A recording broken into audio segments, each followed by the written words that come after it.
अगर मैं आपको बोलता कि भाई कोई रोड पर गाने वाला लड़की हनी सिंह का गाना गाएगा तो आप क्या बोलते, क्या गारंटी लेते आप? इसकी गारंटी मैं नहीं दे सकता। नहीं ना लेते। मगर हाँ यार, सत्य बात है, आप सबको पता होगा कि हनी सिंह का एक गाना आया। उस गाना में यानी कि जो इंडिया के सबसे बड़े रैपर के नाम पे जाने जाते हैं, हनी सिंह का गाना के साथ वही लड़की जो रोड पे कभी ढोल बजाया करती थी, मगर आज हनी सिंह का साथ वो गाना आया, जो गाना को आप थोड़ा सुन भी सकते हो।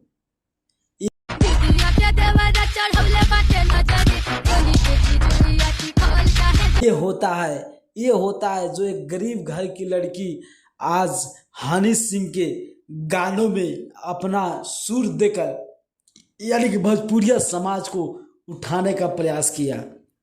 और होंगे क्यों नहीं, क्योंकि हम लोग तो खोजते ही रहते हैं भाई तड़का, क्योंकि सबको पता है भोजपुरी के गाना बहुत आते हैं, बहुत वायरल होते हैं, बहुत ज़्यादा हिट होते हैं। मगर जो रागिनी विश्वकर्मा ने गाना गाया है, आपको पता होगा, ये 2-3 साल पहले ही खेसारी लाल का गाना पर ढोल बजा कर गाई थी, उसी टाइम वायरल हो गई थी इसी गाना पे। मगर आज रागिनी विश्वकर्मा का गजब का चर्चा चल रहा है। यहाँ तक भोजपुरी में नहीं, बॉलीवुड में चर्चा चल रहा है कि हनी सिंह खुद उनको बुलाए है, उनको गाना में काम दिया है।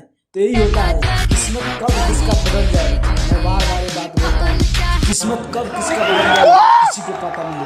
तो आज देखो रोड पर गाने वाली मुंबई जाके गा रही है, तो आप लोग भी ये कर सकते हो, गा सकते हो। अगर आप लोग चैनल पर नए हो तो चैनल को सब्सक्राइब करके लाइक कर देना, नए हो तो वीडियो को शेयर कर देना।